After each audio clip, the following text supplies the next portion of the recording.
to the flag of the United States of America and to the republic for which it stands, one nation, under God, indivisible, with liberty and justice for all.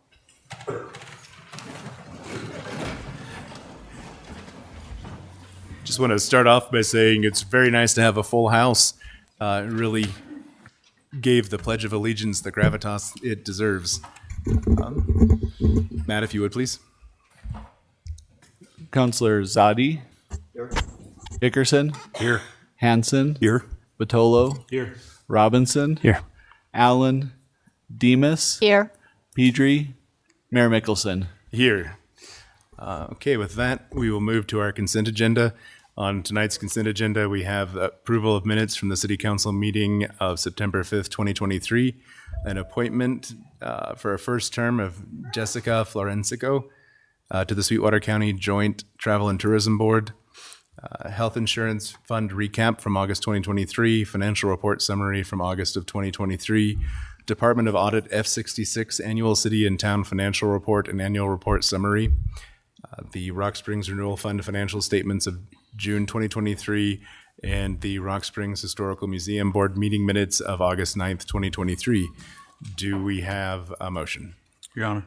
Yes, sir. So moved. Thank you, Councilor Batolo. Do we have a second? Second. Thank you, Councilor Demas. All those in favor, please indicate by saying aye. Aye. Any opposed? Okay, motion carries unanimously. And that brings us to our bid openings. The first of this evening will be for the bid lighting for Blairtown Park and Prairie lighting upgrade.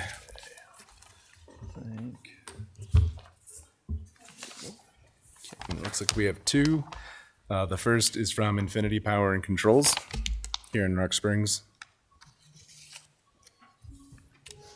Your Honor.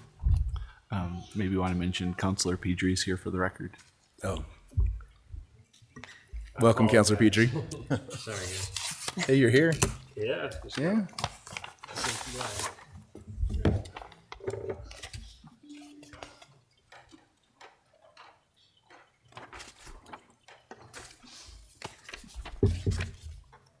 The bid is for $106,946.40. Yeah, it's in here. I just gotta find it.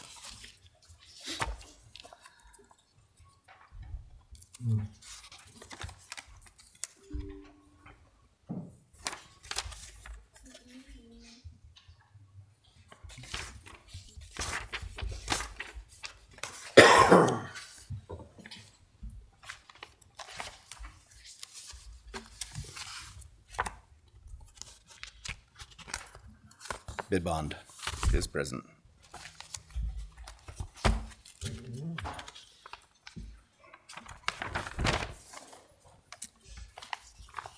And our second is from JM Electrical Services, also here in Rock Springs.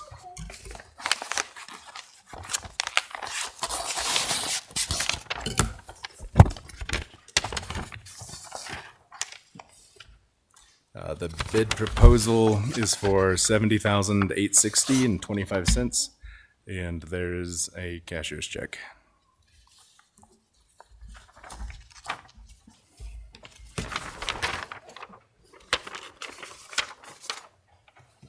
Sir.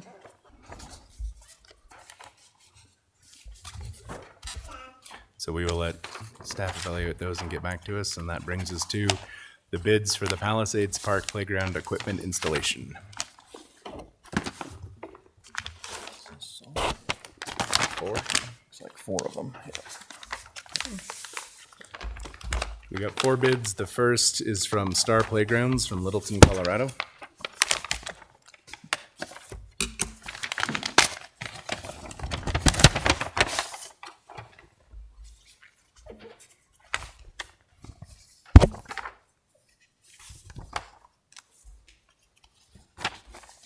The total bid amount is $85,323.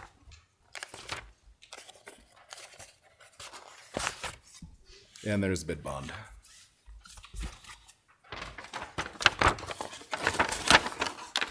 Thank you.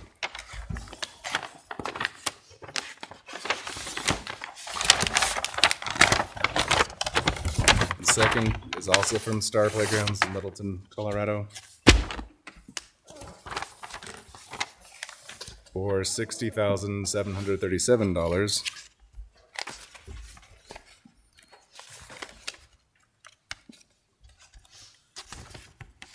And there's a bid bond. Thank you. Our next one is from Great Western Recreation in Logan, Utah.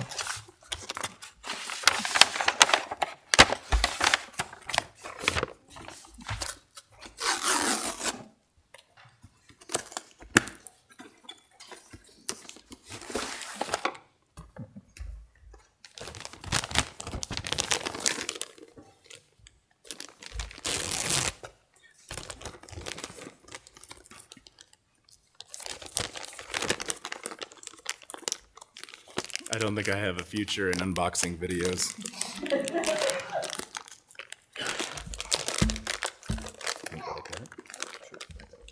Okay, I'll trust you. Oh, Is there an EMT in here, just in case? that's a fair question. There is a bid bond.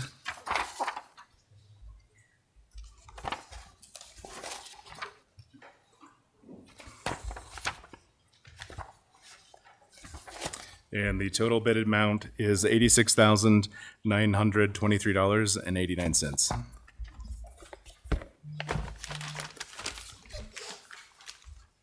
And our final bid of this evening is from Garrett Parks and Play from Murray, Utah.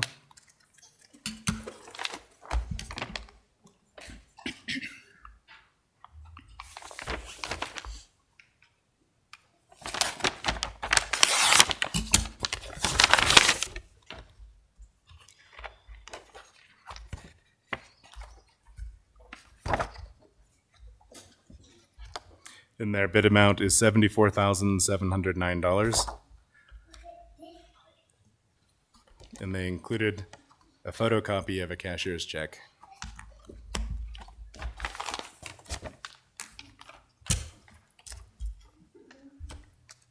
Okay. That concludes our bid openings and brings us to commendations. And this evening, we would like to recognize the staff of the Santa Fe Trail Restaurant, the Rock Springs Highway Patrol, Sweetwater County Sheriff's Department, and Rock Springs Police Department for their handling of the shooting disturbance at the Santa Fe Trail Restaurant. And I would like to turn it over to council for any comments they'd like to share. Your Honor, I'd just like to say that being a law enforcement for 33 years, to hear a positive outcome in such a tragic situation, that it sounds like everything went well and everybody responded appropriately and everything went really well, and it just really makes me proud to know that we can still do it. Thanks, guys.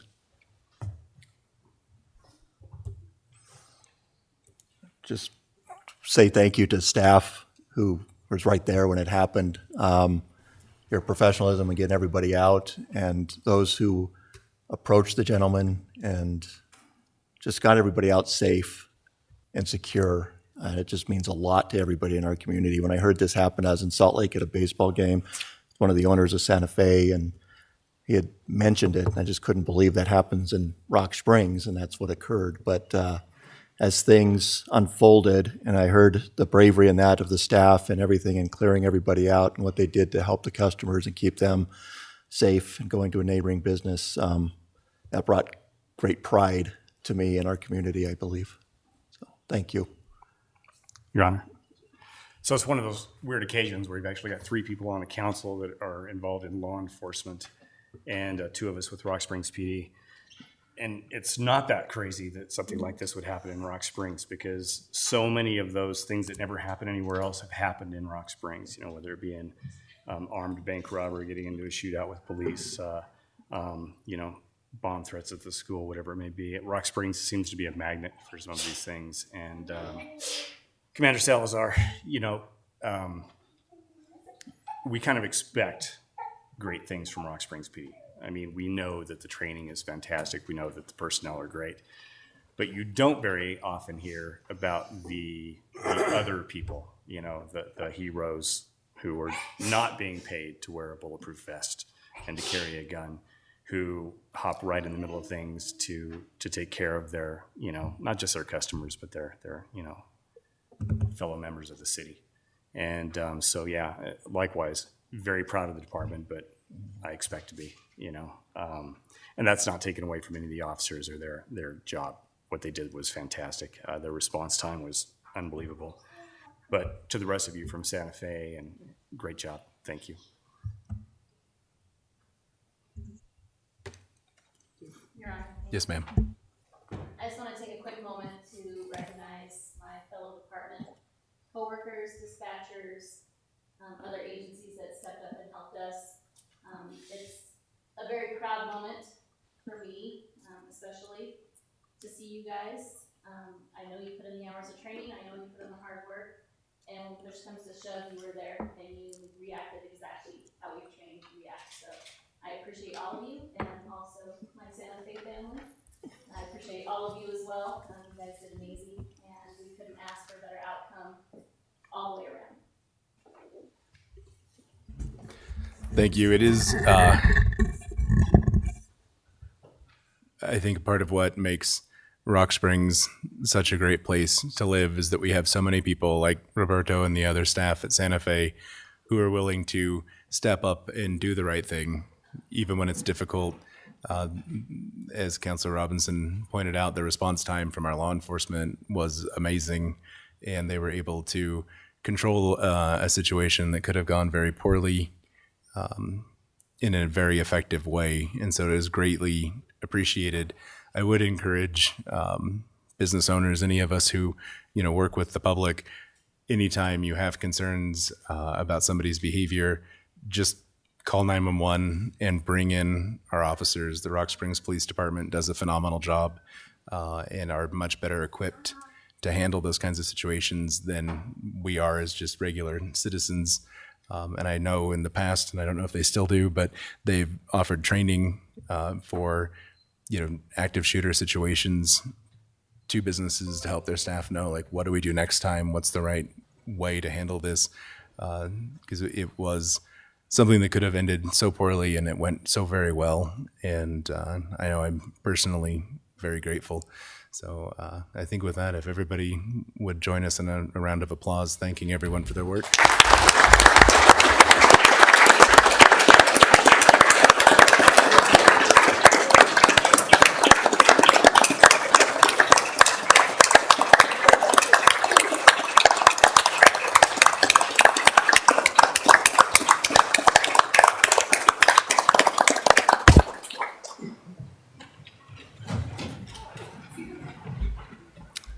Okay, that brings us to our presentations, and I think we're going out of order.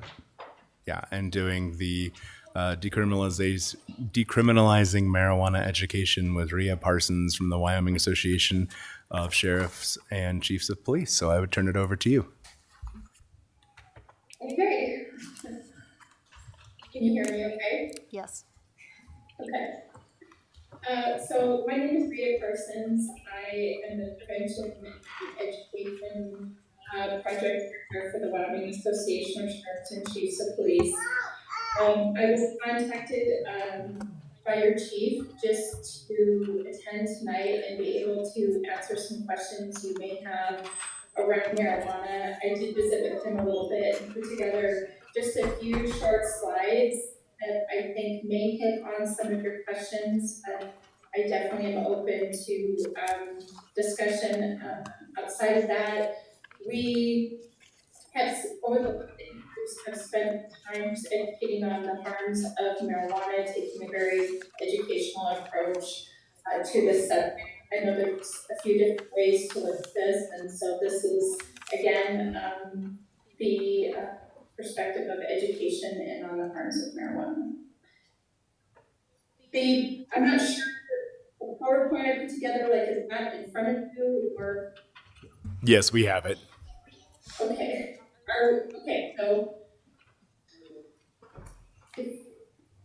somebody just gonna go through, like, am I communicating about going through the slides, or how are we proceeding with this? I think we can just, if you just go through them, we can keep up with you. Okay, perfect. And for the public, they're available on our website. Okay. So on my first slide, you're gonna see, I just did a very basic, talking about marijuana, cannabis, or hemp. We tend to use marijuana and cannabis somewhat interchangeably. And so really what it boils down to for us is that hemp has that lower percentage of THC with more than 0.3%, and is typically grown for fiber seed or industrial use or CBD. And then anything above that is what we consider to be marijuana. So for the purposes of this discussion, I just wanted to be able to clarify that just a little bit. So as we are talking about public health and public safety, which is essentially what I'm looking at from the Last Cut perspective, and as it relates to decriminalization, there's a few things that we know to be true about decriminalizing marijuana. The first, according to the American Journal of Pediatrics, although decriminalization policies apply to the use of marijuana for adults, this may affect adolescents by increasing availability and access while decreasing risk of harm. And these changes often lead to increased marijuana use in youth. And again, we understand that by decriminalizing, we're actually targeting adults, but kind of the unintended consequence of that can be that it impacts youth because it increases availability. And marijuana is popular illness in the United States, and adolescents and adults are among the highest users of marijuana. Another point that we'd like to have, I know that there's a lot of concern about marijuana, how do you want to say it, consequences showing up on people's records for a long time. Our argument to that would really be that expungement laws do exist in Wyoming to have criminal charges removed from your record in certain circumstances. So just again, something to point out. Marijuana is involved in just 9.36% of custodial arrests in Wyoming. So a question I would have for you all is, what impact is what impact is marijuana only offenses having on your detention center? What's your ultimate goal? And is this going to significantly have an impact on those criminal charges and consequences within your detention center? The next point that we would make is that while we don't believe that we can arrest our way through our current drug problem, I do believe that criminal charges and consequences can be a tool in helping those suffering from addiction to get the help that they need. If you walk into any AA meeting or recovery center, you're going to hear stories of people who believe their lives were saved because of interactions with law enforcement, or because law enforcement intervened on their activities. Finally, as it relates to decriminalization, it's really sort of a blueprint that occurs across states across the United States in a path to legalize recreational or commercial marijuana. And the first step to that is always decriminalization. So as you are considering what you would like to recommend moving forward, it is sort of like, states can't really move forward with medical marijuana or recreational marijuana without first the step of decriminalization. And oftentimes what happens is once that first step of decriminalization happens, the rest kind of fall in line rather quickly after that. It's sort of like the floodgates open. So that would be my other just thing to know, is you're taking a look at this and knowing that this is a common journey forward for many other states as they have headed down the path of decriminalization, medical marijuana, and then recreational marijuana, eventually leading to the legalization of other drugs as well. Any questions on this slide related to decrim? Nope, we're good. Okay. So moving along to driving. According to the CDC, after alcohol, marijuana is the substance most often associated with impaired driving. Marijuana use can impair important skills required for safe driving by slowing reaction time and ability to make decisions, impairing coordination and distorting perception. I think as I went around the state and visited with chiefs and sheriffs, a common how do you want to say it, circumstance that happens is that people that are using marijuana and are driving, that oftentimes one of the things that happens is they pull up to a stoplight and they think that they're behind the crosswalk or the line stoplight. They actually are out in the middle of the intersection. This is an example of distorted perception. According to the West Coast Alcohol and Crime Report of 2022, driving under the influence arrests account for 30.86% of all arrests statewide, and 15% of those arrests were DUI for drugs. And marijuana is a poly-use drug, typically used present with other drugs. Is there any questions about this information about drug driving? Nope, you can keep going. Keep going, okay. The mental health impact of marijuana, the three main priorities for us revolve around number one, addiction. An estimated 17% of youth who use marijuana develop cannabis use disorder. Early onset use prior to 16 predicts a 2.7-fold increase in risk. And this often boils down to the age that a person starts using, how frequently they use, and the potency of the product that they are using. Those are the three main things to be considering. Development of psychosis. Marijuana use may cause acute psychosis dependent on potency and amount ingested, as I mentioned before. And adolescent exposure increases risk for psychosis and schizophrenia into adulthood. And then finally, last but not least, adolescent use presents an increased risk for major depressive disorder, lifetime history of suicidal ideation, and lifetime history of suicide attempts. And in Colorado, the percentage of times in which marijuana was present in toxicology reports of suicides rose from 7% in 2009 to 29% in 2019.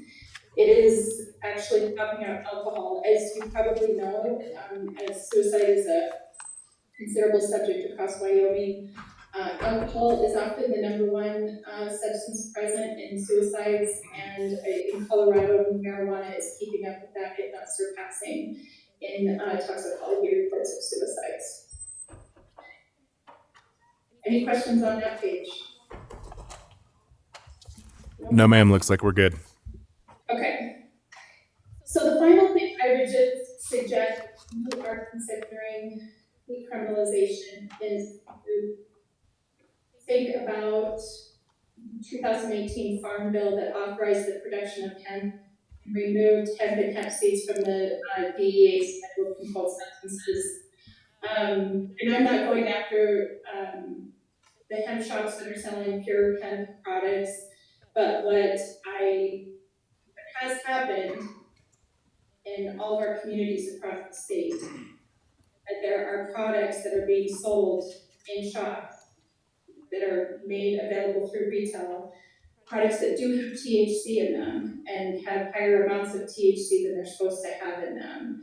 And I would venture to, if we move on to, I'm just going to skip the statistics for just a minute and just ask you the question of what impact has the local retail of selling CBD and synthetic THC having on your youth? So we talk to your school resource officers, to your school nurses, the school principals. I certainly have every school resource officer is dealing with this on a daily basis.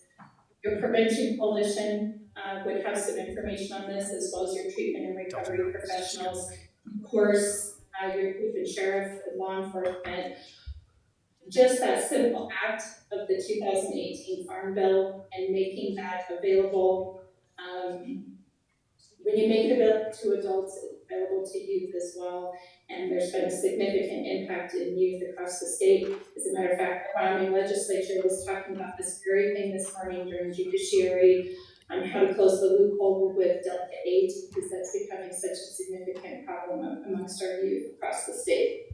So it's just a good example of what happens when we sort of make available or de facto legalize it, or not, or decriminalize it. What happens? What's the impact on the local community? And I like to use this as an example because that has happened.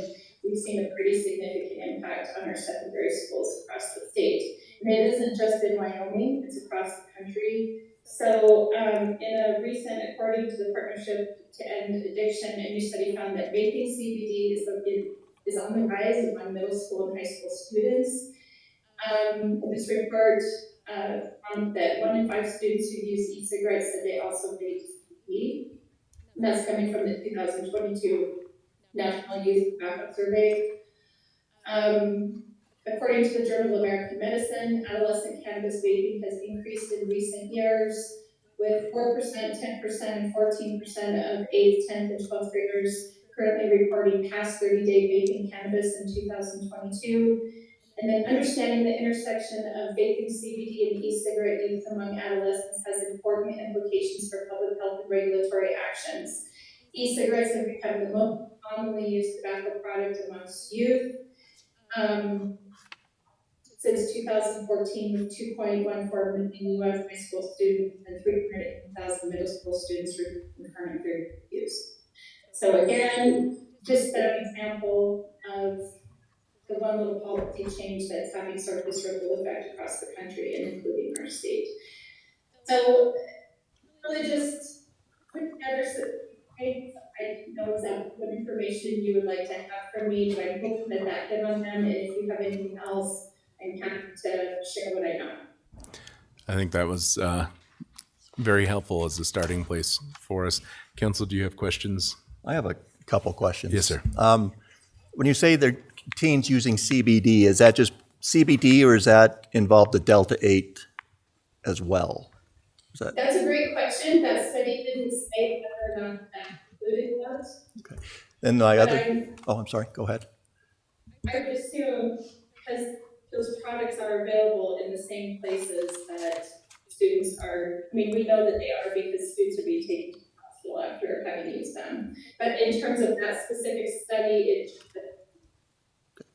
My other question was concerning Delta 8 and the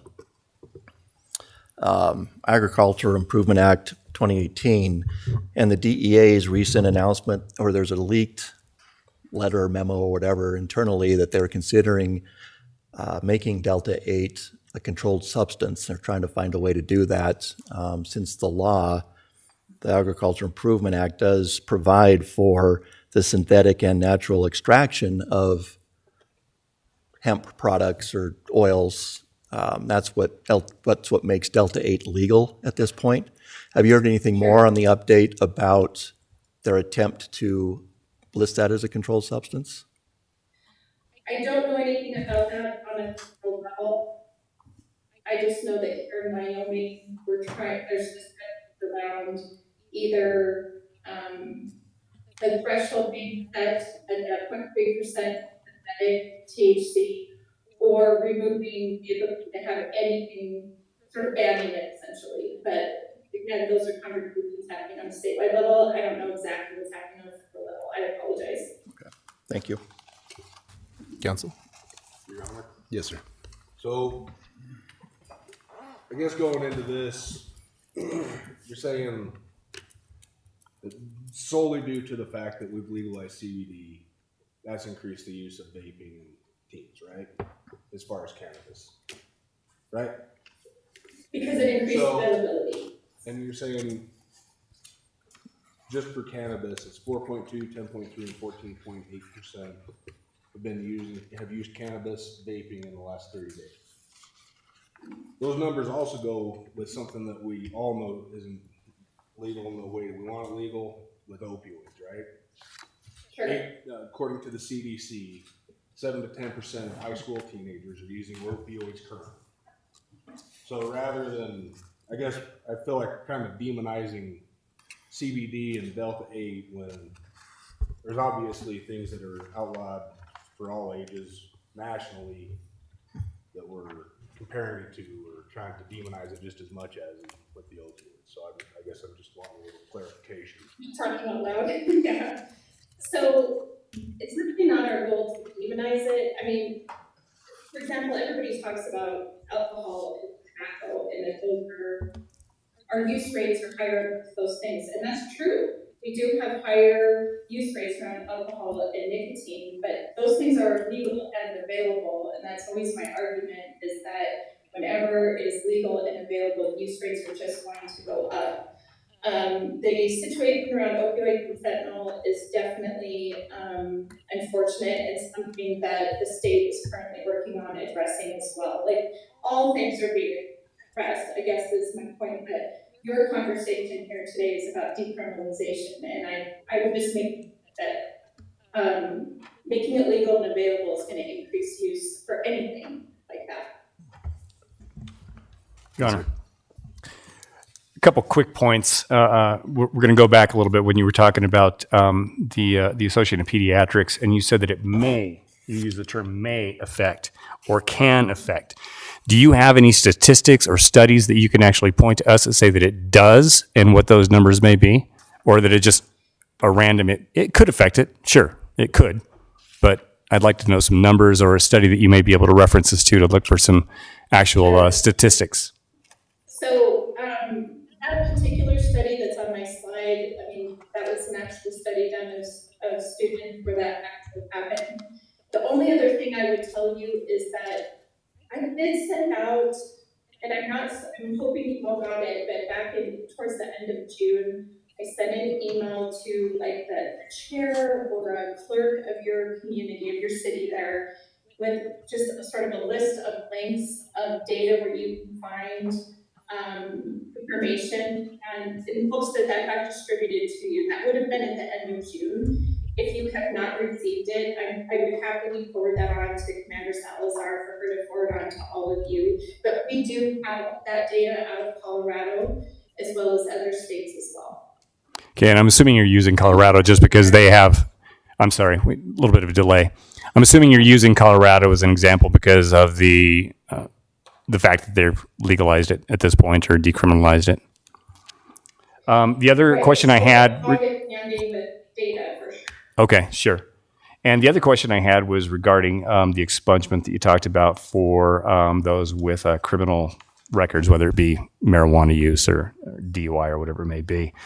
I'm curious if there are if you've got any statistics on how many people actually use that or have the ability to. Is that affected at all by the income of the person seeking to do that? For instance, if I'm maybe unemployed and I have to use a public defender, does the public defender's office go through the same lengths as, say, maybe a private attorney would in order to get an expungement for somebody? You know what, I do not know the data on that. I apologize. So it could be something that it's affected by income or income levels. Sure, like Okay. having the resources to pursue Correct. that. I hear what you're Correct. saying. Okay. Okay, thank you. That's all I have, Your Honor. Counsel. For my part, I'm stuck on the information you provided about suicide. Living in a county that has the 8th highest suicide rates in the state, in a state that we're celebrating, we now only have the 2nd highest suicide rate in the nation. Anything that increases, especially where the second leading cause of death for people 10 to 44 in Wyoming is suicide, it seems like a really troubling action to take and sort of counterproductive. So that was very helpful for me. Yeah. We'll get to public comment. Yeah. Okay. Very good. I don't think there's any further questions. Not at this point. No. Thank you very much for your time and for the information. I do have one quick question, because you were talking about suicide, and you look at, according to the Rocky Mountain HIDTA, you're saying that 7% of suicides in 2009 jumped to 29% in 2019. Was there a correlating increase in suicides during that time? In the number of suicides? You know what, I apologize, I don't know. We Okay. have to go back to that specific. Sure. And I don't Okay. know the answer to that. What I have heard pretty consistently for the last 7 years, listen to me, several years, is that in youth, marijuana overtook alcohol in terms of the number one reported substance present in suicides of youth. I do know, I heard that pretty consistently. In terms of your question, we would have to go back to the Rocky Mountain Higher Report and take a look at that because I don't know the answer. If you could send those links to Commander Salazar. I will send them again. I apologize if you didn't get them, but I will send them again. I'll send them to Commander Salazar and Maureen. We probably did, and they just got buried in the chaff. I mean, yeah. So thank you. Your Honor. Yes, sir. Just to kind of touch on that briefly, looking at the CDC from, I think it was 2021, they list alcohol use involved in suicides at 22%, marijuana 10.2, opioids are at 20, so they're actually above marijuana. Cocaine at 4.6, amphetamines at about 3.4. Acute intoxication of all suicide attempts is 30 to 40%.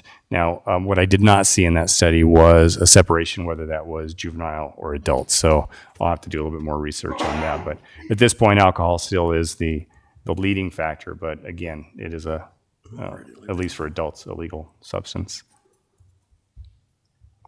Very good. Well, thank you so much for your time. Yeah, we really appreciate you presenting to us. No problem. Thank you. Okay, that brings us to our next presentation, which is the Sweetwater Prevention Coalition update from Shaylin Bell.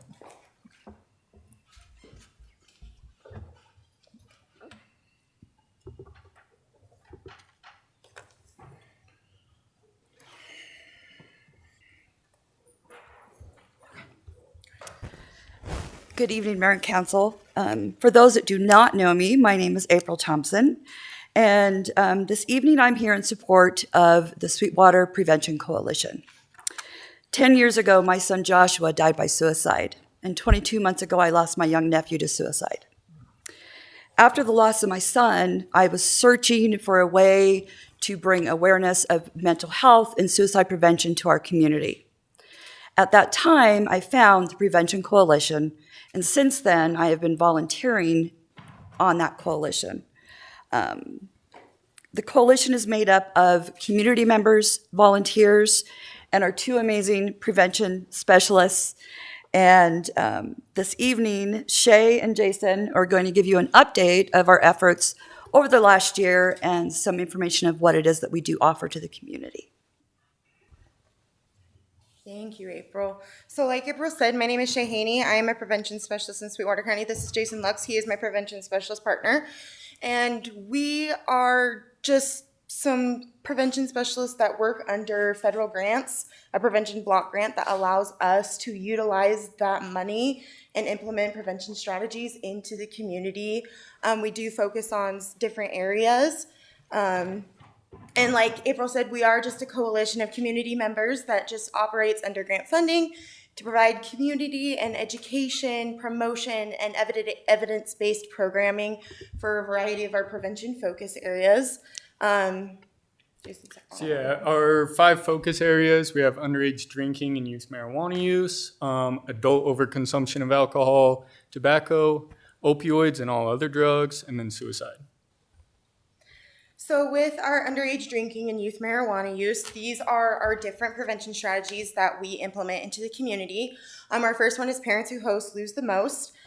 This basically just works to prevent underage drinking by informing parents, hey, it may be, you may think that it's safer to like provide alcohol at home because you don't want to go out and provide alcohol, or you don't want your kids to go out to parties or get it from somewhere else, where actually it's the opposite. We're seeing that more parents are actually providing the alcohol compared to kids going out and getting the alcohol from outside sources. So that's why we have Parents Who Host Lose the Most. It's just an education campaign to influence and just kind of also educate parents about this. We also do community event toolkits that we provide that allows us to, I believe, Rock Springs Police Department, Green River Police Department, I think the Sheriff's Office has a couple. We also provide them for the Sweetwater County Events Complex. Our ID scanners that are available at fair so that we can make sure that whoever we are serving alcohol to is above the legal limit, and we're making sure that we're not getting fake IDs or anything like that. So we get to implement that as well. We also do Why We Talk, which is a site that encourages positive conversations around hard topics such as marijuana use, vaping, suicide, other drugs, and alcohol, and kind of bringing parents and kids closer together to talk about those hard conversations and guiding parents how to have those conversations. We also do Botvan life skills training. We do currently do it for the Southwest Counseling Youth Summer Program. We are hoping that we could eventually work it into the school systems. It basically is just a program to teach prevention-related information, promote anti-drug norms, teach drug refusal skills, and foster the development of personal self-management skills and general social skills. We are also starting to implement another one that is called Operation Parent. It's a program that has created parent handbooks for kids and parents through K through 12 that works to address today's toughest parenting issues such as anxiety, vaping, cyberbullying, depression, suicide, self-harm, eating disorders, screen time, social media, apps, sexting, porn, human trafficking, alcohol, tobacco, marijuana, and name them all. And it's a great handbook that just basically kind of works with like Why We Talk and has those conversations. How to talk to your kids about it, how do you start them, and kind of going forth with it. Then we have adult overconsumption of alcohol. We have TIPS training. This is just a training that is given to our local bars and other places that serve alcohol. It's just an alcohol server training to help prevent overconsumption, prevent drunk driving, and responsible serving as well. And then we have Rethinking Drinking, which is a dissemination campaign that is just saying, hey, here is what a standard drink is. Standard drink for a person is 12 fluid ounces of beer or, 1.5 fluid ounces of hard liquor. And also informing people, hey, binge drinking is considered 5 or more drinks in 2 hours for men and 4 or more drinks in 2 hours for women. And just informing people, hey, we're not saying you don't have to stop drinking, just know what your limits are and know what overconsumption is. And then we also have Drink Less for Your Breast, which is also another dissemination education campaign that works to inform women the link between alcohol and breast cancer. So that's just kind of saying, hey, if you have 7 or more drinks in a week, your risk of breast cancer increases by about 14%. And just kind of saying, hey, again, we're not saying you got to stop drinking, but maybe just kind of rethink your drinking or just maybe drink less for your breasts. And then we are also trying to work on our WISE program. It's a senior program that helps senior citizens with certain substance use disorders, talking about medication supplies, figuring out different things. It also talks about depression, suicide amongst our elderly, and just kind of working towards building that relationship with our senior citizens in our county. All right. So for tobacco, we promote the helpline. So While Quit and My Life, My Quit. That is for the adults and the children, respectfully. And then we have cessation groups that we offer free to the community for youth or adults. And we provide nicotine replacement therapy. So all 3 of those things, if you put them together, drastically increases someone's chances of quitting tobacco. The helpline offers free counseling and coaching. They give you texts throughout the day, which is really big. The cessation groups get you with other people that are kind of struggling with nicotine dependence and helps you work through that. And then the nicotine replacement therapy is kind of a way of slowly weaning off nicotine. Makes it a lot easier than quitting cold turkey. The final thing that we're looking at with tobacco, we're kind of looking at making some policy updates to local businesses, schools, local governments. A lot of policies haven't changed since vaping has been on the rise. So we're kind of researching ways that policies can change in that regard. For opioids and other drugs, we give away free medication lockboxes and we educate on safe storage practices. This was huge at fair this year. We gave over, I think, about 100 medication lockboxes away. We deliver them right to people's houses, so that's big. If you have a bunch of prescription pills in the house with kids or something, that's huge. If you have prescription pills that are expired or you've just got a ton that you're no longer using, we have drug deactivation kits, so you can mix it in a bag, it neutralizes it, then you can throw it away. Or we promote drug take-back days, so at every law enforcement agency and at Southwest Counseling, you can come and drop off any of your extra opioids. That keeps it from people stealing it or kids taking it, whether they mean to or inadvertently. It's a huge deal. The last one on here, we don't have it listed, but WDH is working on a toolkit for workplaces, so drug-free workplace toolkit that helps, especially with mining and construction industries are seeing the biggest hits with opioids, just due to the nature of like how often injuries occur. So that should be going in the next year. I'm really excited about that, getting that out there and kind of helping local businesses tackle that issue. For suicide, we've got quite a few strategies here. Crisis intervention team. So this is for the police. It's a 40-hour training once a year. We bring in subject matter experts and help train law enforcement officers on how to deal with people that are in like a mental health crisis situation, how to most effectively work with them and most safely kind of deal with those different situations. So that's great. I think we've got, I don't know what the percentage is. It's like, I think we have about about 30. over 80 law enforcement trained just in Sweetwater County. And in fact, I believe there's been a few law enforcement that were here tonight and that still are here tonight that have actually gone through the training. I know Commander Salazar has, and I know Councilman Robinson, I believe you did go through it as well. Yep. And then the other thing we're really working on, so I was at the gun show this weekend. We're really trying to get into the firearm owning community because that's like the biggest demographic that's at risk for suicide here. So 70% of Sweetwater suicides are with firearm for the most part. So we provide free gun locks to people. Same deal with the medication lock boxes. We can deliver them right to people's houses if they want. We give them away at events. We've also been promoting Walk the Talk America. So this is a site that works with gun owners and helps them approach like getting help for mental health, because there's a lot of stigma and a lot of fear that if they seek out help, they'll lose their Second Amendment rights. This kind of helps them overcome that and see that that's not the case. It also trains local clinicians on how to best treat gun owners, so they aren't afraid, they don't say anything that scares them off, kind of thing.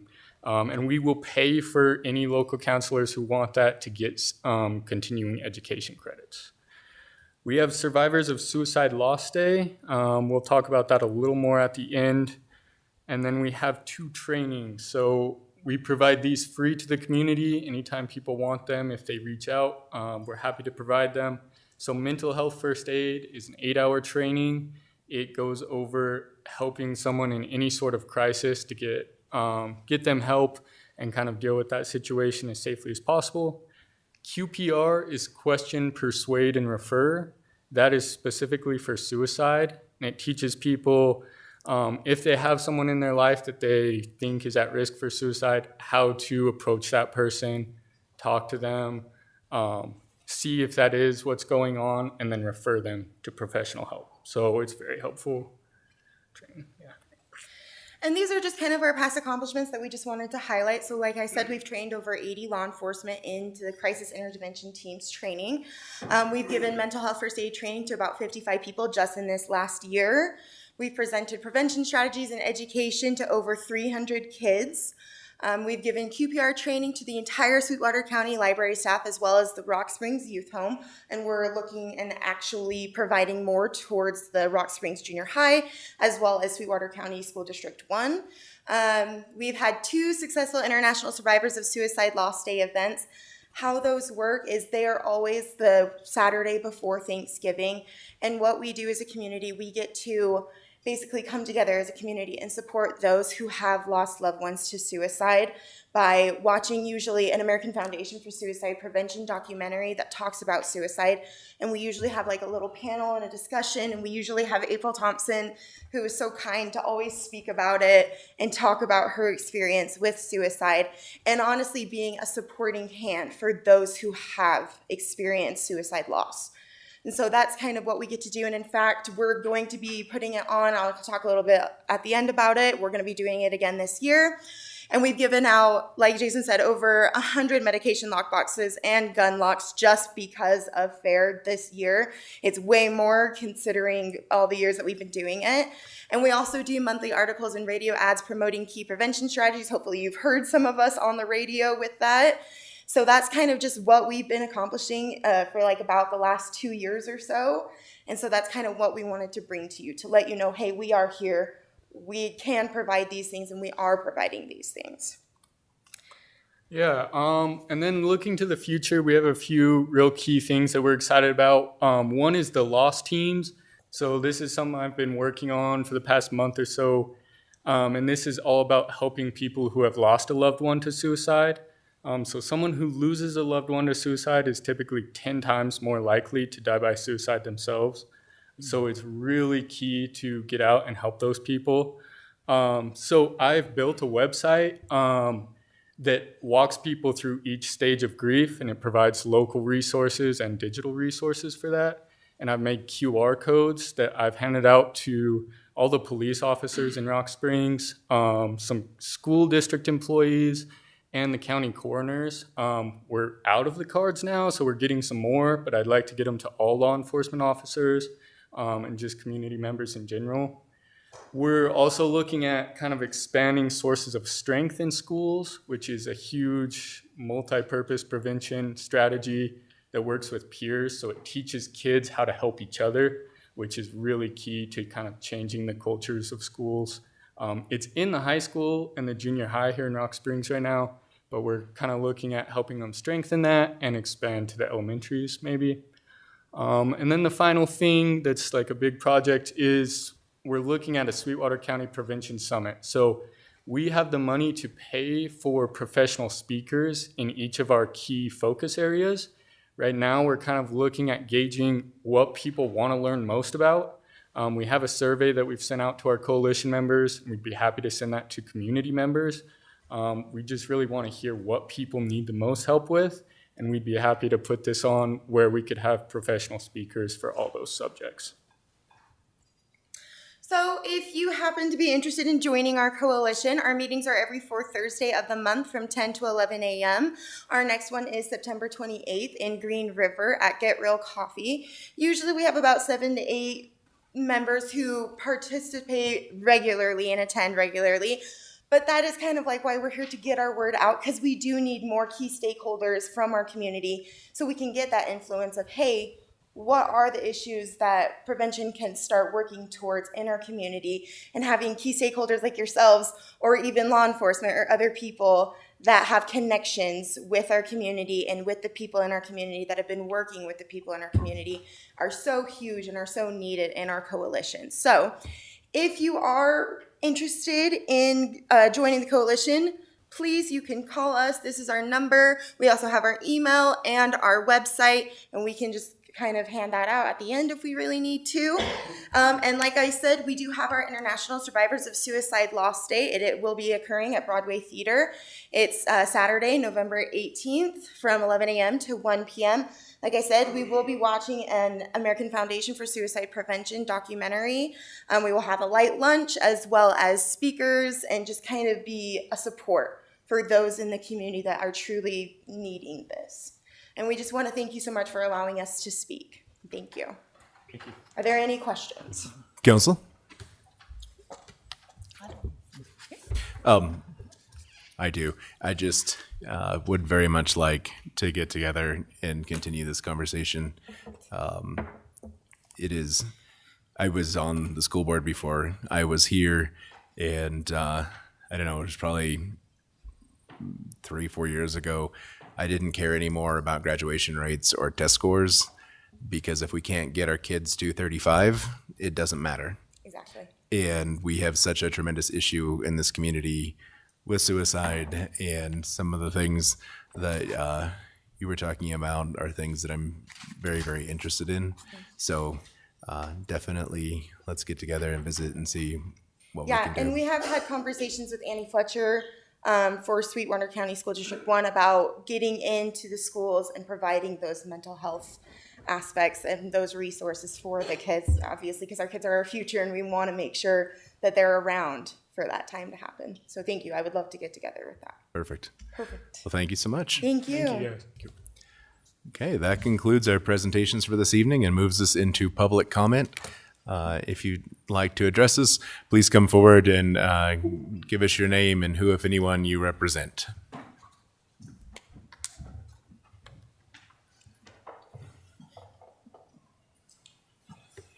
How's it going tonight? My name is Randall Trisbiak. I've lived in Rock Springs for 16 years. I run the CBD only store here in town behind the post office. I'll make this really brief. There's just so much to cover, to really get through it all. The one thing I would like to know, and a few comments I would make is, I didn't get Ms. Parsons' qualifications and her training that makes her an expert on cannabis, and I will definitely look into that and share it with you guys. We only talked about the negative to cannabis, and nobody has touched on the positive to cannabis. Hemp, CBG, marijuana, that's all cannabis. It's one of the oldest medicines known on earth. You've heard of the Siberian princess, the oldest human body ever found in the ice. They found her, and in her satchel on her side was cannabis. I mean, this stuff has been around for eons, helping people. And there's so many misrepresentations of it. I know I have to be brief, but I would encourage you guys and gals to let me come and educate you on hemp, marijuana, and cannabis one night. It'll take about an hour to an hour and a half, and you'll get a much broader picture and understand the benefits and what it can do for your dying grandmother or your 8-year-old child. It's real. I see it every day. I've been in business for 4 years here, and I help people every single day. So when you're ready, I'm available for sure. Thank you. Yeah.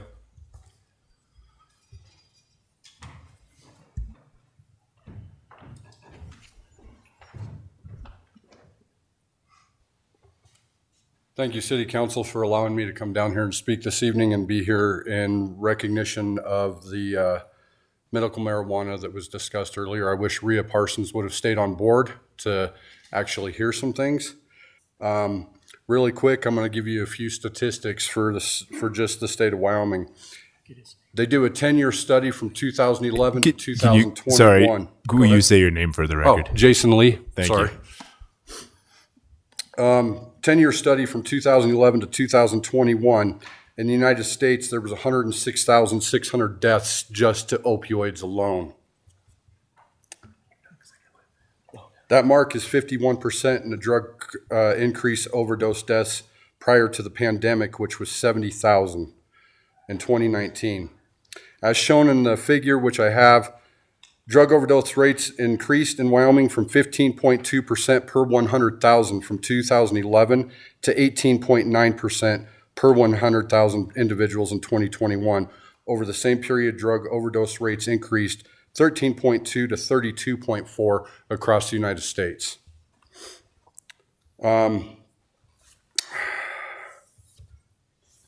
overdose represented 48% of the drugs, represented 75% of these deaths. The national opioid epidemic began with an increase from the early 2000s. As we go into Wyoming, there were 71 opioid overdose deaths in Wyoming, which accounted for 65% of all drug overdose deaths in the entire state. That was as of 2021.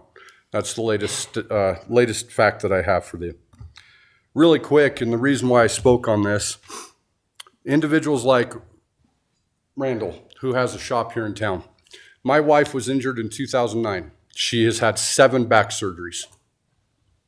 In that time, she had taken over 3,000 pills a month. I have watched my wife go through withdrawal. I have watched her go through with the addiction problems, the suicidal ideations, the suicidal thoughts, trying to get her the help that she needs. Until somebody experiences something like that on a daily basis, you can't even begin to imagine what that's like to live through. My wife could walk into that doctor's office, that pain management clinic right here in Rock Springs, and they will ask the question, how are things going? She would respond, well, this month it was a little bit more sore than normal. Let's up your dose. I got my wife off of opioids, tramadol, gabapentin, Oxycontin, hydrocodone, 6 hydrocodone 10 325s a day. I don't even know how anybody can function on one, let alone 6. Adderall. I mean, the list goes on and on. From 2009, these pain management clinics do nothing but push opioids and drugs to pack their pockets, to make their pockets deeper, and everybody else around you suffers. Being educated by Randall, I was able to get my wife off of the Suboxone, which we were informed was something completely different. We were told that was for pain management. We were told that was for pain and also for withdrawal and addiction. Come to find out, Suboxone is also a Schedule III narcotic, and it's an opioid. So she continued with the Suboxone until we found out that we also needed to be prescribed Narcan because Suboxone can lead to building up in your system and have an overdose. So I've watched over the last 10 years my wife go through utter pain. And because of this man right here and getting the help that I needed, my wife is now using the Delta 8 at the legal limit that she can, which still doesn't erase all the pain. She will continue to have the pain the rest of her life. She will continue to have more back surgeries throughout the rest of her life. For right now, for today, the reason why I'm speaking on behalf of it is because of the importance of it being here. We talk about the statistics that Ms. Parsons was discussing in reference to youth. We have educated youth on smoking, on drinking, on drugs. Say no to drugs. We've done it all. We all grew up in that era. We all grew up in the 80s. It got pounded into us. Your children are your responsibility to educate, as well as the rest of us to help try to educate. But no matter whether you take this away or try to decriminalize it, they're going to find a way to get to it. It don't matter what you do. It don't matter if you raise the alcohol level to 50, you're going to figure out how to get alcohol. You wanted to raise cigarette, tobacco use to 21, kids are still getting it. No different than when we used to go and ask anybody, at the corner store, hey, do you mind getting me a pack of cigarettes? It happens. So no matter how much prevention, how much education, parents need to educate their children, hands down. But I will tell you that the THC, the Delta 8, I wish they would legalize marijuana. 2 counties in the entire state made it impossible for it to be on the ballot in 2024. I'm trying to figure out how that works. That we have a majority of consensus that says it should be, but because 2 counties can't get on board, we don't have it on the bill. Education is important, I understand that. The driving under the influence is no different than driving under the influence of alcohol or an opioid drug. The consequences are the same across the board. My wife and I are responsible enough that if she is on a Delta 8 gummy or she smoked a little bit of the flower, we don't go anywhere. She does not go anywhere. We're not going to risk other people's lives, and I can't speak for everyone else, but there's a point of being responsible and not being responsible. And educating this city and this town is very important in the fact that when we quit, and I got my wife off of all the medications, and now on this Delta 8, and they're talking about decriminalizing that and taking that away, what does that do for my wife? What does that do for the millions and hundreds of thousands of other people across this nation and across this state? You put the drugs right back in their hands. So to give you an example, she's now been off of the opioids and the drug addiction because they were prescribed for almost 2 years now. She still lives in constant pain. When we left the pain management clinic, we got a call 15 days later. Pain management clinic said, "We no longer need to see you in our office." Did we do something wrong? No, we're not prescribing you medication. There's no reason for you to be here. So now we've got individuals that are failing us. So those are kind of my thoughts. I hope that we can figure out how to educate and so forth. The outcomes and the repercussions for people's actions, even if you're a juvenile, should be no different. You want to make the child responsible, start making the parents responsible. The parents are responsible for their children. They are youth. Go after the parents. You want to set a precedent and example, raise the bar to the parents. Do you know where your kids are at? Do you know what they're doing? They out drinking and driving, out partying, bonfires, doing other drugs, trading opioids, staying awake in college. Go after the parents. Hold the parents accountable. You want to help control youth, that's the way to do it. You want to get the education, that's great. But for adults like my wife, who is almost 50 years old, what happens when they take that away? What are we supposed to do now? Go to Colorado? Go to Nevada? So that we're breaking the law by taking drugs across state lines? I'm not risking that. But I'll be darned if I'm going to put my wife back on pills. Thank you for your time. Thank you. Your Honor, if I could just say something real quick. I'm not going to stop you. The reason this has really come up right now is the city of Cheyenne is drafting a letter in support of decriminalizing marijuana in the state of Wyoming. So they've asked communities for their support in this, and so that's why we are discussing it and trying to educate ourselves and find out what we want to do. It's not really us that's going to make a decision on this and whether or not it's legalized, but I do encourage you, those for and against, contact your legislators and let them know how you feel. Let them know where you stand. This is where your voice matters. We have 2 counties, you're saying, that stopped it from going on the ballot. You need to speak. And it is email your legislators, call them, let them know where you stand, and be that voice. Don't just let it pass you by. The other point, it was both with the prevention and what you had mentioned as well, in holding adults responsible. The thing that shocks me most in this town are the number of parents who throw huge parties for their kids fueled with alcohol. Blows me away. Please compare those numbers to But it's amazing to me that the parents are the ones that we need to look to and need to hold accountable.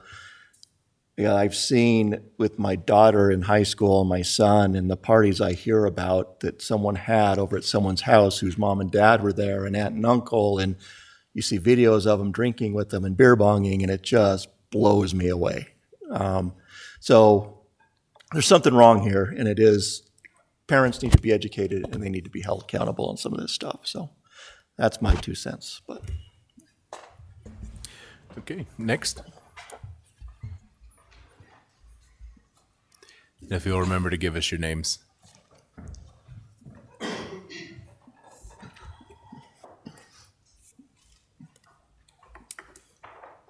Hi there, my name is Mackenzie Bertinoli, and I'm not here for chickens. I am in favor, though, of decriminalization. I'm Christian Alexander, I'm her son. This is my son. He's 25 years old, and he has epilepsy. So in the last 8 to 10 years, I can say with Randall and knowing Randall that CBD has saved my life personally. I have attempted suicide 3 times in my life, and I could say that all the pharmaceutical drugs, opiates, throw you gabapentin, here's this, here's that, If I was to do that, I could honestly say that I would not be here today. That CBD has saved my life from all of those pharmaceutical drugs. So my health conditions are improving. He's got epilepsy.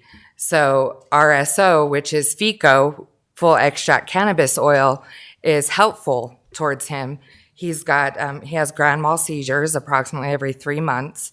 And without that medication, like, we don't have any other options. The Keppra that they want him on makes him extremely violent and emotional, up and down. It's not a good thing, but CBD has helped. And going about it, if you have to obtain it and you're breaking the law to obtain it, I would rather do that and save our lives than, take the charge for it and go to jail for it. But I really do think that we need to look in also the youth. Yes, parents need to be held accountable. Like I said, there's parents that know our kids are out at the gorge partying. I did it when I was 15 years old. We're out there drinking, jumping off the cliffs. It happens every 10 years, every 20 years. And then kids come back and some of them don't make it back home because they've been into an accident or died from, most of the time, it's alcohol is the major problem. I think that was really all I wanted to say, that I am in favor for it, and I would like to see us move in a direction and get some more education on the substance. Thank you for your time. Thank you. Thank you.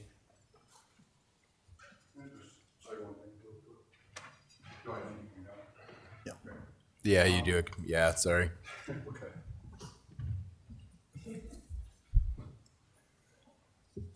Okay, Jason Lee, back for a second time, gotcha. Really quick, I just wanted to, please do not feel that I'm attacking anybody here. This is none of your guys' faults. But voices need to be heard. And I have the utmost respect for law enforcement, and I cannot commend you and thank you all for everything that you guys do all the time. The biggest issue that we have with marijuana coming across our state lines and coming in here is we're talking big stuff that they're catching. I know that you guys have test systems where you can determine whether it's what percentage it is, whether it's under the 0.03% or a trafficking offense or intent to distribute, and things of that nature. There's a big difference between what we have in town and what we're using to help versus what we see coming across the state lines and on our interstates and in our towns and the other drugs that are in here. But I cannot thank you guys enough for everything you do. And I think that you guys, took the time to listen. Thank you. Thank you. I'm going to assume this is non-marijuana related. No, sir. Okay. I do really quickly before you go, I just want to thank you guys for coming to speak to us. There are a lot of issues we deal with up here that are very black and white because we just have to follow state statute, and this is an issue where whatever opinion we end up sending to our legislators, it's critically important that we know what the residents of Rock Springs want in this area. It's a very complex question. I know people personally who rely on marijuana to manage medical issues that traditional pharmaceuticals have not worked for, and they do it by breaking the law, but their choice is to break the law or not be alive. And then I know people who have had really negative impacts from marijuana. I've actually been in your store. I had a person who was needing some pain relief and came to you, and it did help. And so there's no statistic or study that we're going to find that's going to give us clear direction. So having the feedback from the citizens is so very important on this particular issue. So thank you for coming and speaking. And now, Mr. Supas. I'll be very brief. Glenn Supas, principal of Rock Springs High School. I missed your early September meeting, but I do have a list of all the important events going on at Rock Springs High School. We want to, I'm going to go ahead and hand this off so everybody can have a copy of it. I would like to invite the town council to homecoming week next week. We have a lot of events planned.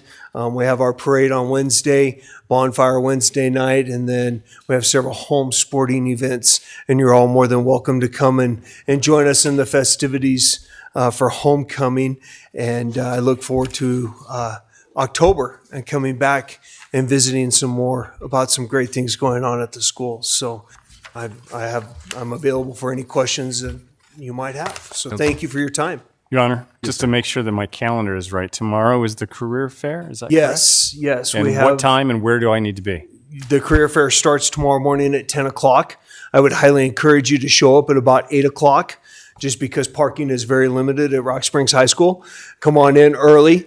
We're going to have a cup of coffee, and that way you have a good parking spot. But yes, we are hosting our second annual career fair tomorrow. We have over 50 vendors that will be in the building to visit with our students about careers throughout the community. So please, yes, come by. You're more than invited for that as well. Very good. Thank you. We appreciate you coming. You bet, no problem. Thank you. Anybody else like to give public comment? Going once. Your Honor. You're not public. I know I'm not the public, but before we move on from the marijuana debate and topic and everything, I just wanted to say, at the last meeting, I did make a comment about how it was funny we get more people in here for chickens than we do for something like this. I appreciate that you were able to, cross off both those from our list tonight. Okay, all right. But likewise, I got you. I agree that this is something that I think needs to go in up for a vote. So please get in touch with your legislators and encourage that this gets on a ballot, because I believe that ultimately it would probably pass in one form or another. If nothing else, we start with the small stuff like for medical purposes, and then go from there. There's a lot of information both ways, pluses and minuses. And I was in law enforcement for a long time, and I was on the arresting side of a lot of people with marijuana. And so I've seen both sides. But I do believe this is something that needs to be looked at with a fresh set of eyes. And I think that it's up to you guys and the people that you know that support this to get in touch with your legislators and say, please get this on the ballot for us. Okay. But again, thank you for coming in.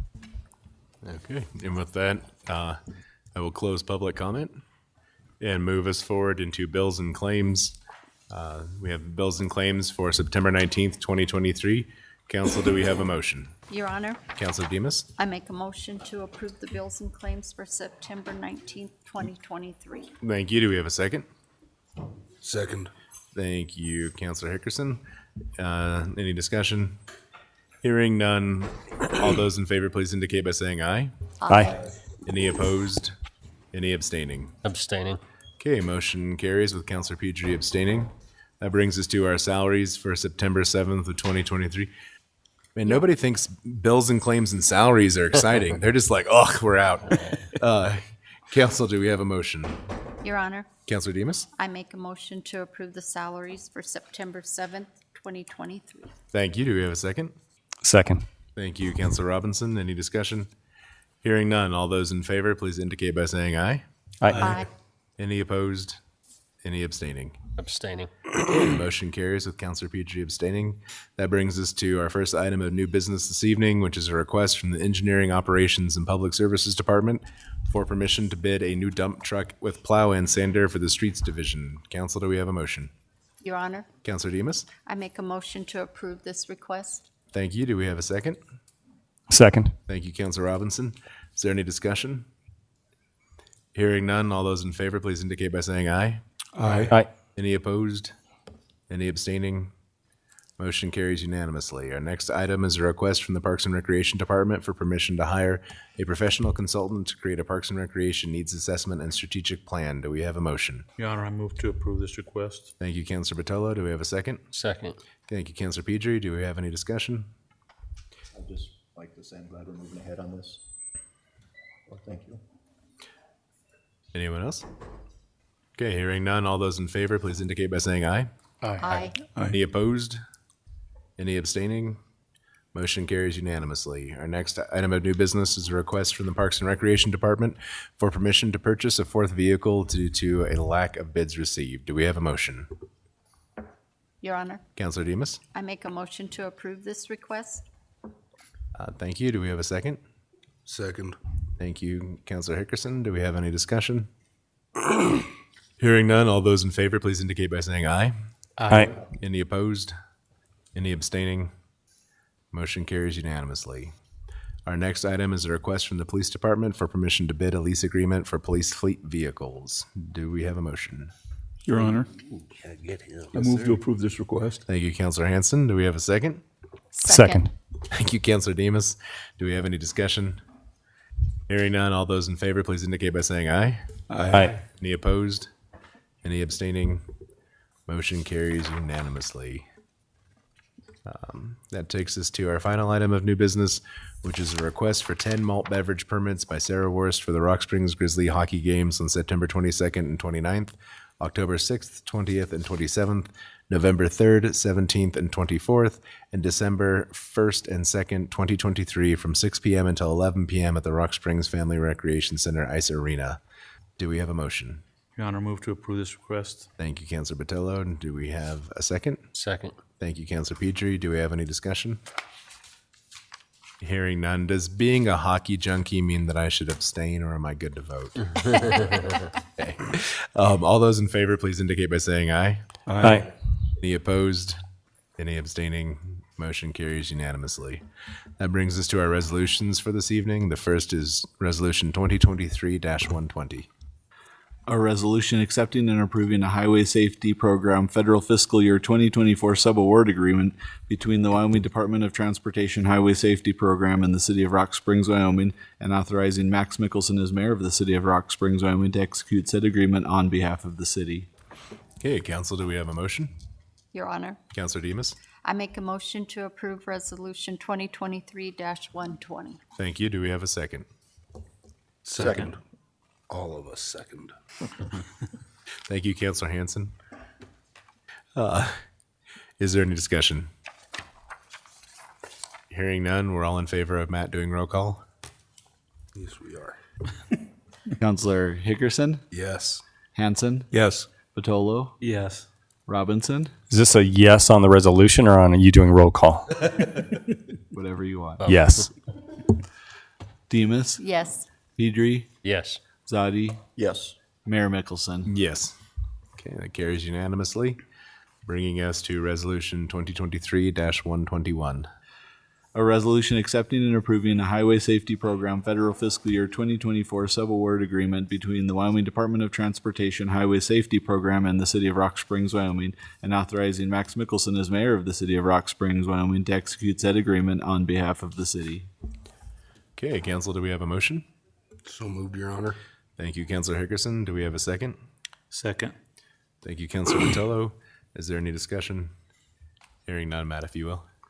Councilor Hanson, Yes. Batolo, Yes. Robinson, Yes. Demas, Yes. Pedri, Yes. Zadi, Yes. Hickerson, Yes. Mayor Mickelson. Yes. Okay, the motion carries unanimously, which takes us forward to Resolution 2023-122. A resolution accepting and approving an order form and agreement with Fifth Asset, Inc., doing business as Debt Book, and authorizing Max Mickelson as mayor of the City of Rock Springs, Wyoming, and Matthew L. McBurnett as city clerk of the City of Rock Springs to execute said agreement on behalf of said city. Thank you. Council, do we have a motion? Your Honor, Councilor Demas? I make a motion to approve Resolution 2023-120. Thank you. Do we have a second? Second. Thank you, Councilor Hickerson. Is there any discussion? Hearing none, Matt, if you will, please. Councilor Batolo, Yes. Robinson, Yes. Demas, Yes. Pedri, Yes. Zadi, Yes. Hickerson, Yes. Hanson, Yes. Mayor Mickelson. Yes. Okay, motion carries unanimously. And that takes us to Resolution 2023-123. A resolution accepting and approving a contract with R&D Sweeping and Asphalt Maintenance, LC, in the amount of $73,948.25, and authorizing Max Mickelson as mayor and Matthew L. McBurnett as city clerk to execute said contract on behalf of the City of Rock Springs. Thank you. Council, do we have a motion? Your Honor, Councilor Hanson? I move to approve Resolution 2023-123. Thank you. Do we have a second? Second. Thank you, Counselor Batolo. Do we have any discussion? Hearing none? Counselor Robinson, Yes. Demus, Yes. Pedri, Yes. Zadi, Abstain? Hickerson, Yes. Hanson, Yes. Batolo, Yes. Mayor Mickelson. Yes, the motion carries with Counselor Zadi abstaining. Our next resolution is 2023-124. A resolution accepting and approving a form of contract with Fremont Motor Company in Lander, Wyoming, in the amount of $155,712.78, and authorizing Max Mickelson as mayor of the city of Rock Springs, Wyoming, and Matthew L. McBurnett as city clerk of the city of Rock Springs, Wyoming, to execute said contract on behalf of the city of Rock Springs. Thank you. Council, do we have a motion? So Your moved, Your Honor. Honor. Thank you, Counselor Hickerson. Do we have a second? Second. Thank you, Counselor Demus. Is there any discussion? Hearing none? If you would, please, Matt. Counselor Demus, Yes. Pedri, Yes. Zadi, Yes. Hickerson, Yes. Hanson, Yes. Batolo, Yes. Robinson, Yes. Mayor Mickelson. Yes. Motion carries unanimously. Taking us to our penultimate resolution, 2023-125.